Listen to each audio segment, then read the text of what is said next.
First contact and deception. The Galactic Federation had existed for over 50,000 cycles, uniting 17,000 species across 3 spiral arms of the Milky Way. Their expansion was methodical, their assimilation efficient. When their long-range scouts first detected radio signals from the third planet of an unremarkable yellow star, the High Council barely took notice. Another primitive species discovering basic communication. High Commissioner Zex Toll remarked, his crystalline body refracting light, as he addressed the Expansion Committee. Standard protocol applies. Begin assessment and preparation for eventual integration. Federation vessels established an observation post beyond the orbit of the system's ice giants. For 2 decades, they study humanity, cataloging strengths, weaknesses, and potential resistance points. Their conclusions seem straightforward. A young, volatile species with remarkable adaptability, but crippled by internal divisions and primitive technology. They've barely left their home planet. General Kirvosh noted, her tentacles manipulating the holographic display of Earth. They possess nuclear weapons but haven't developed gravitational manipulation or faster-than-light capabilities. Assimilation difficulty rating. Standard Class 3. The first phase began with subtle infiltration. Federation agents, genetically modified to appear human, integrated into key positions across Earth's governments, corporations, and research institutions. Their mission was to guide humanity toward technological dependence on systems that could be easily disabled when the time for formal first contact arrived. But something unforeseen happened. Commander Lixnar, head of Earth operations, stared at the status reports with growing concern. These humans are unpredictable. They're developing technologies along pathways our models didn't anticipate. The Federation had introduced subtle flaws into quantum computing research at major Earth laboratories, flaws that should have led human scientists down technological dead ends for decades. Yet within months, a small team in Bangalore had not only identified the deliberate errors, but had developed a wholly novel approach that surpassed Federation expectations. Their innovation doesn't follow logical patterns, Lixnar reported to the High Council. When faced with obstacles, they become more creative, not less. They collaborate across their artificial national boundaries, despite our efforts to intensify their conflicts. High Commissioner Zex Toll dismissed these concerns. All species show random bursts of innovation before assimilation. Accelerate the timeline. Move to Phase 2. Phase 2 involved more direct intervention. Manufactured crises to destabilize Earth's fragile geopolitical balance, targeted elimination of key human innovators, and controlled demonstration of advanced technology to create religious awe and compliance. Federation vessels decloaked over major cities worldwide. Massive ships that dwarfed humanity's largest structures, designed to inspire terror and submission. The carefully crafted message broadcast globally offered guidance and protection for a promising young species. Most Federation species had surrendered within days of such displays. Humans did not. They're communicating through channels we can't detect. Lixnar reported frantically as Earth's militaries coordinated despite the Federation's jamming of all known electromagnetic frequencies.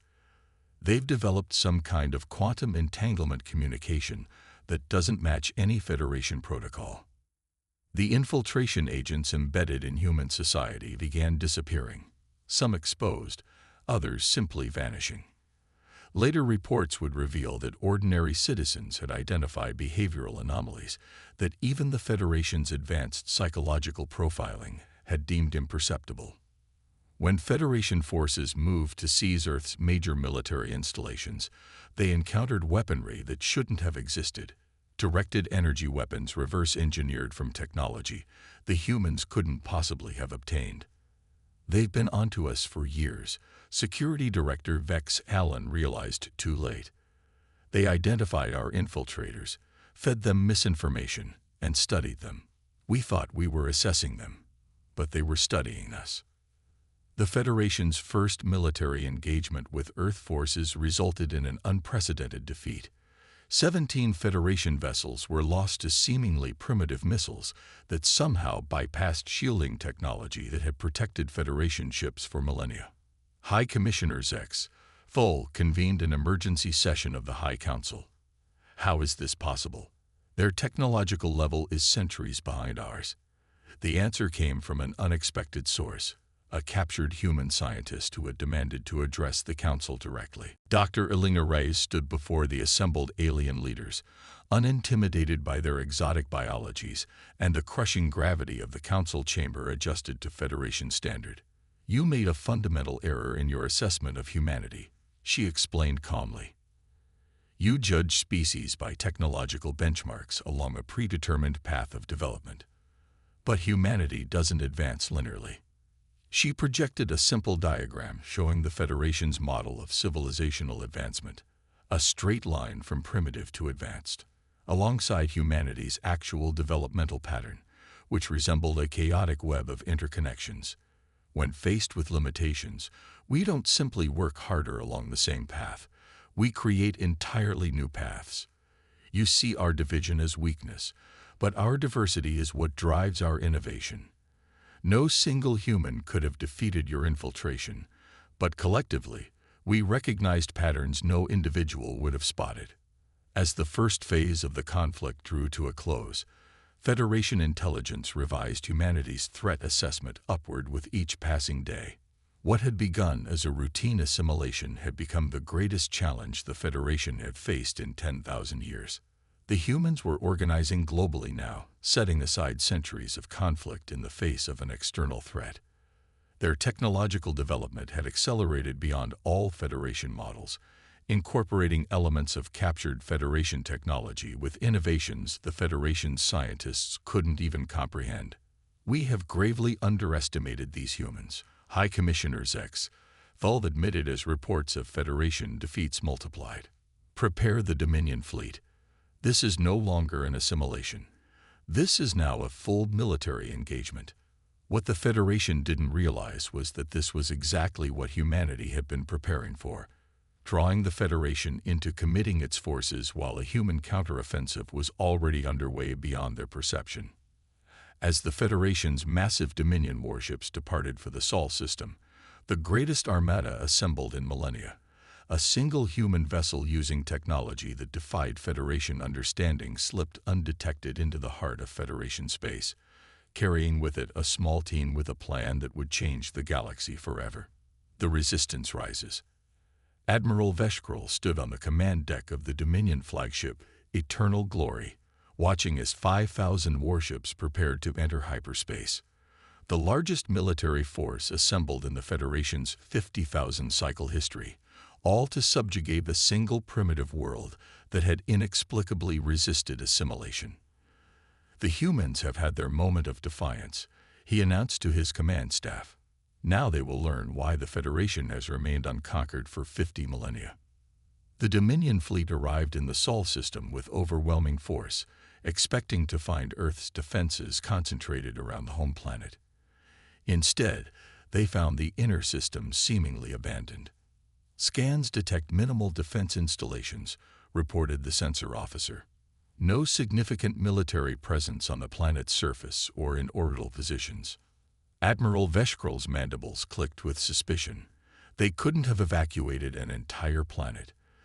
"Deploy reconnaissance drones to every settlement. Find their military concentrations." But as Federation forces pushed inward from the system's edge, they encountered no resistance, only empty cities and abandoned military bases. Biological scans showed human life signs, but no organized military formations. They scattered, Security Director Teshval concluded, reverted to primitive survival instincts in the face of superior force. Admiral Veshkrol wasn't convinced. No species has ever abandoned technological civilization willingly. Something is wrong. The first indication of humanity's true strategy came when Federation supply lines began experiencing inexplicable failures. Support vessels disappeared from sensors. Communication relays suddenly went offline. The carefully orchestrated invasion began to fragment as Federation units lost coordination. "We're being attacked," Veshkrol realized. But how? There are no enemy forces on our scanners. The answer revealed itself in a devastating sequence. Humans had developed technology that existed in dimensional spaces the Federation couldn't perceive. While Federation sensors swept three-dimensional space with perfect precision, human forces operated in what they called probability shadows, states of quantum uncertainty where they existed in multiple positions simultaneously until the moment of attack. On Earth itself, Federation ground forces that had landed to secure key infrastructure found themselves fighting an enemy that seemed to anticipate their every move. Humans with neural implants of their own design coordinated with an efficiency that shocked Federation tactical specialists. "They're not just using our technology, they're improving it," reported Field Commander Zishvac after barely escaping an ambush. "They've developed integration systems that allow direct neural connection to machines. Their reaction time exceeds even our elevated combat units." The most alarming development came when Federation forces captured a human research facility in what had once been called Antarctica. There they discovered evidence that humans had been preparing for the Federation's arrival for decades, long before first contact. "This is impossible," Science Director Hilthran declared, examining the facility's records.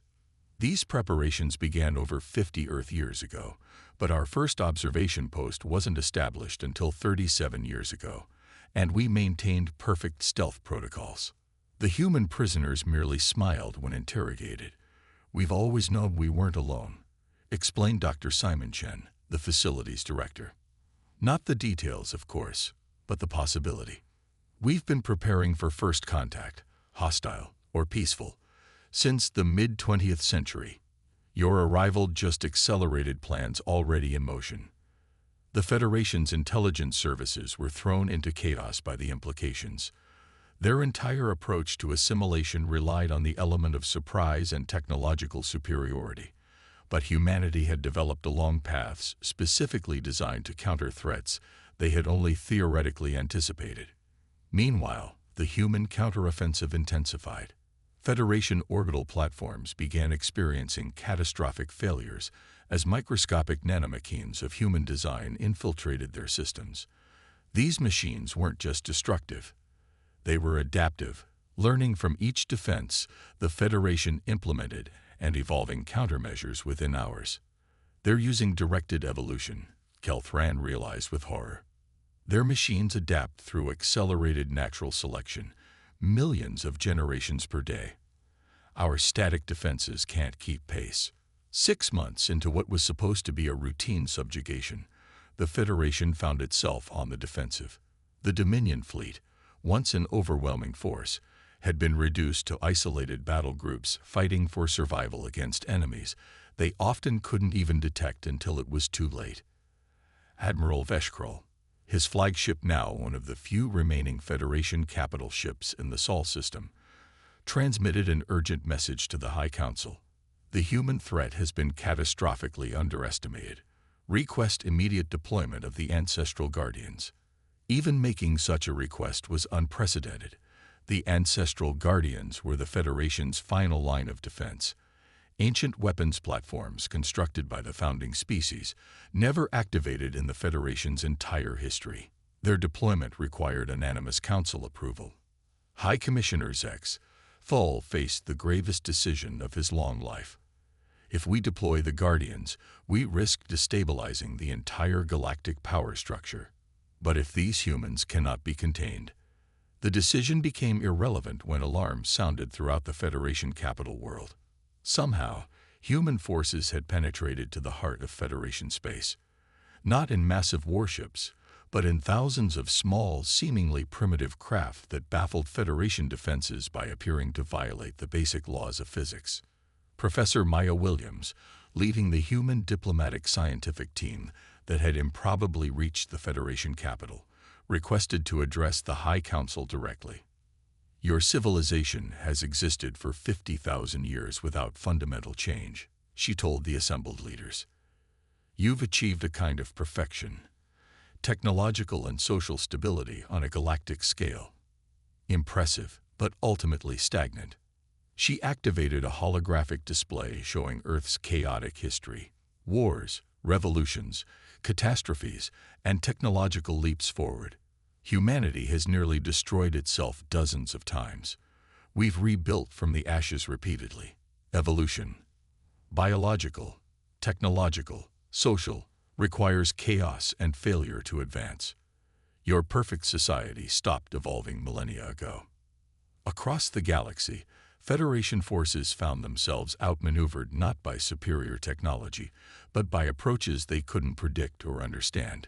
Humans combined technologies in ways Federation engineers considered irrational. They used seemingly obsolete methods alongside cutting-edge innovations. Their tactical decisions defied strategic algorithms that had been perfected over thousands of years. They don't follow patterns, Admiral Veshkrol reported as his flagship retreated from Earth. They intentionally introduce randomness into their decision-making.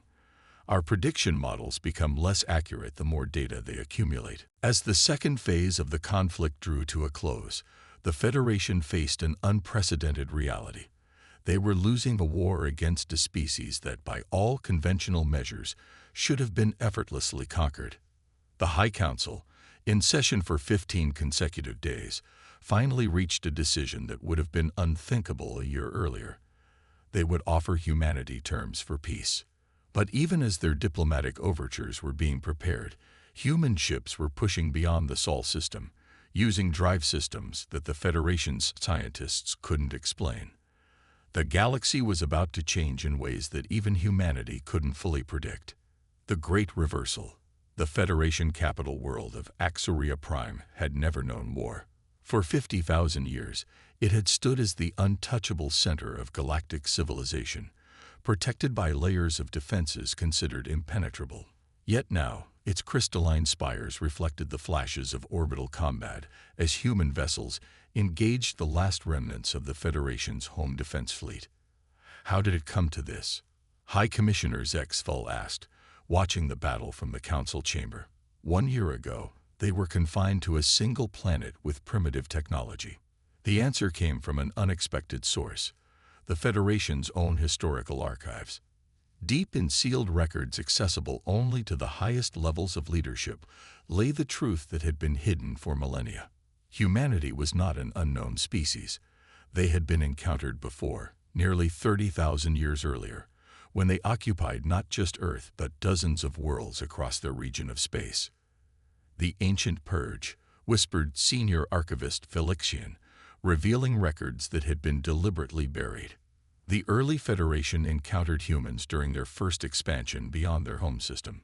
Initial contact was peaceful, but Federation analysts identified a troubling pattern. Human innovation advanced exponentially rather than linearly. Predictive models showed them surpassing Federation technology within 1,000 years. The solution had been cold but effective: a targeted stellar nova in the human home system, designed to appear natural while destroying their civilization and forcing survivors back to a primitive state on their heavily damaged homeworld, their history and accomplishments erased. We engineered their dark age, Velixian continued. Periodic interventions maintained their primitive state whenever they approached rediscovering key technologies. The Federation has been subtly suppressing human development for 30,000 years. What the Federation hadn't anticipated was that this cycle of advancement and catastrophe had created evolutionary pressure unlike anything experienced by other intelligent species. Humanity had unconsciously adapted to rebuild from disaster, to preserve knowledge through collapse, to innovate under the most hostile conditions imaginable. The Federation had inadvertently created the perfect adaptive intelligence. On the Federation capital, Admiral Kirvosh, now commanding the last organized Federation military force, prepared for a final stand. "We still hold technological superiority in many areas," she assured the High Council. "Our defensive systems were designed by the founder species themselves. They cannot be overcome." Yet as human forces surrounded Axoria Prime, they didn't attack the planetary defenses directly. Instead, they deployed what they called reality anchors, devices that somehow stabilized space-time against the exotic physics upon which Federation technology depended. They're neutralizing our technological advantage. Science Director Kel Thrand reported with astonishment.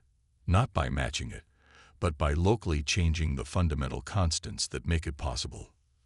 Federation weapons that manipulated gravitational forces suddenly operated at a fraction of their effectiveness. Defensive shields that redirected energy through higher dimensions failed as those dimensions became inaccessible.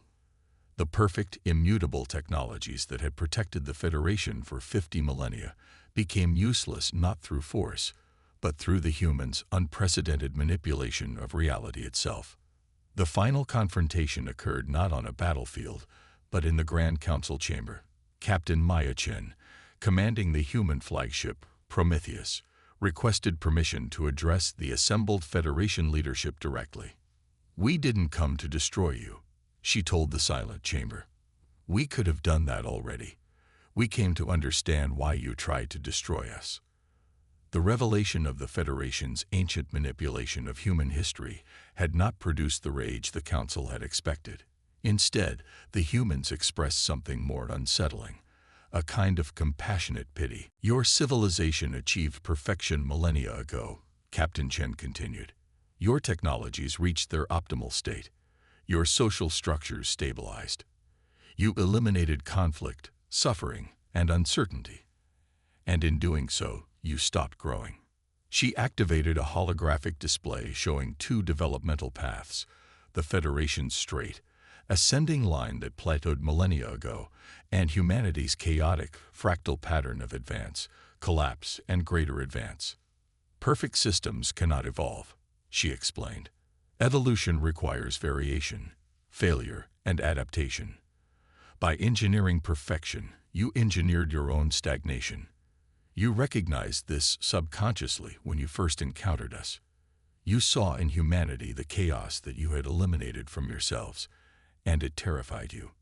The human delegation presented evidence that Federation technology had remained essentially unchanged for over 20,000 years. The apparent advancements had been mere refinements of principles discovered in the distant past. The Federation had been protecting a perfect but static civilization. "We're not here to conquer you," Captain Chen assured them. "We're here to help you remember how to change." The terms humanity offered weren't those of victors to the vanquished, but something unprecedented in galactic history, a genuine partnership. Humans would share their unique perspective and adaptive capabilities, while the Federation would share its accumulated knowledge and refined technologies. Together, Captain Chen proposed, we can become something greater than either of us could be alone. The debate within the Federation Council lasted for weeks. Many members demanded continued resistance, unable to accept that their perfect civilization required change. Others saw in humanity a reflection of their own distant past, when the Federation species themselves had been dynamic, creative forces. High Commissioner Zex Full, who had overseen the initial attempt to subjugate Earth, cast the deciding vote in favor of alliance. "We sought to assimilate humanity because we feared their potential," he told the Council. "We failed to recognize that their chaotic nature was not primitive but primal, the fundamental creative force that all intelligent life possesses before it calcifies into order. They remind us of what we once were, and what we must become again if our civilization is to survive the coming millennia." The integration was not without challenges. Many Federation worlds resisted the introduction of human ideas and methodologies. Some human factions advocated for more punitive measures against the civilization that had repeatedly attempted to destroy them. But within a decade, the impact of human thinking on Federation science became undeniable. Fields that had seen no significant advancement in thousands of years suddenly blossomed with innovation. The introduction of controlled uncertainty into Federation systems, what humans called evolutionary algorithms, produced technologies that would have been considered impossible under traditional Federation approaches. Human colonies spread throughout Federation space, while Federation species established cultural exchanges on Earth. Cross-species collaboration led to breakthroughs in medicine, physics, and dimensions of reality previously inaccessible to either civilization alone. A century after first contact, the Galactic Federation had transformed into the Galactic Alliance, a civilization that balanced the Federation's refined order with humanity's creative chaos. Together, they began exploring regions of the galaxy previously considered impenetrable and making contact with civilizations beyond the Alliance's borders. Admiral Kirvosh, now in the twilight of her long life, stood beside her human counterpart, Fleet Admiral Sanjay Patel, as they activated the first intergalactic communication array, technology that combined Federation precision with human theoretical breakthroughs. "We feared your species would be our downfall," she admitted. "We never imagined you would be our salvation." Admiral Patel smiled as the quantum signal pulsed toward Andromeda. "The moment you discovered humanity wasn't when you found our planet. It was when you discovered what humanity truly is, not just another species, but a force of nature that thrives on challenges that would destroy others." As the signal crossed the void between galaxies, the greatest journey of discovery in the history of all intelligent species began, not as conquerors or the conquered, but as equals united by the understanding that perfection is the enemy of growth, and that true advancement comes not from eliminating failure, but from learning from it. The Federation had sought to eliminate humanity because they represented chaos in a perfect order. In the end, that chaos was exactly what the Federation needed to break free from its own stagnation and remember what it meant to evolve. The humans had a saying that came to be inscribed on the new Alliance Council chamber. "The universe is not only stranger than we imagine, it is stranger than we can imagine." Together, humanity and the Federation species were now free to discover just how true that was.